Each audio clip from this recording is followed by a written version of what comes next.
New details are emerging about the shooting of the UnitedHealthcare CEO Brian Thompson, and prosecutors have begun presenting evidence from the case to a New York grand jury. CBS News correspondent Lilia Luciano is joining me now to talk more about this. She's been covering the story from the very beginning, and you're one of the rare times you're here in the studio to talk about a story that you've been on the road for. So let's talk about this grand jury evidence that they're looking at, that his lawyers have no clue as to what they might actually be seeing. Neither do we, but what we do know from NYPD sources is that the NYPD has, according to them, forensic evidence placing the suspect, Luigi Mangione, at the scene of the crime.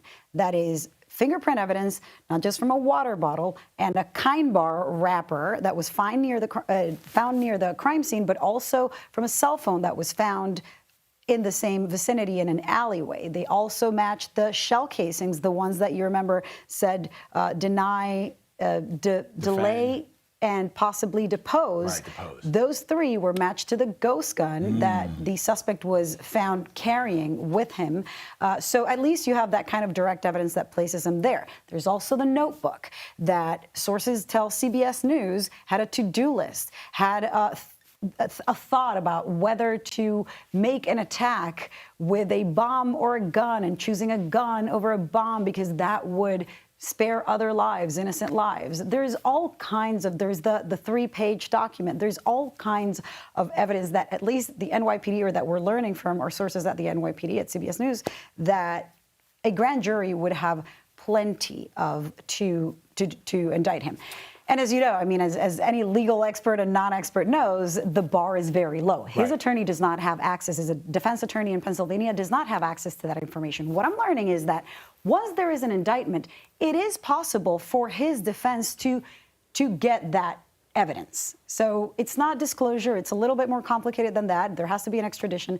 But they could start working on that defense after the indictment. What I thought was interesting in your reporting last night and this morning on CBS Mornings is his whereabouts after the shooting, what police think. Because originally, when we were still just going off of what the police were telling us when he had not been found yet, we thought that he had taken a bus somewhere else. But then you had something new to report this morning. It's remarkable to all of us that he didn't take the path that everybody thought, which was, or allegedly, which was the bus terminal out of the state. Right.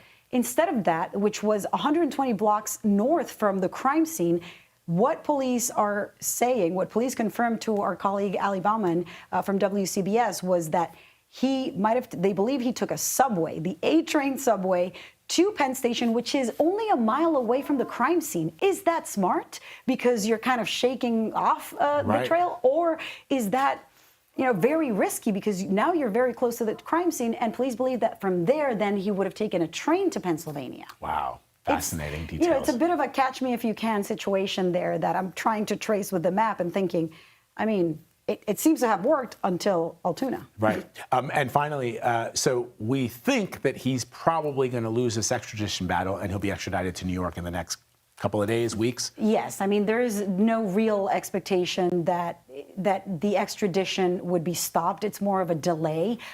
It could be a delay of up to 30 days. It seems what Governor Hochul has said is that the extradition really solidifies, that the indictment really solidifies the extradition and minimizes the opportunities for his defense in Pennsylvania to challenge the legality of it all, which is what they're saying. They're saying, we don't know what charges he's facing. Well, with an indictment, you do.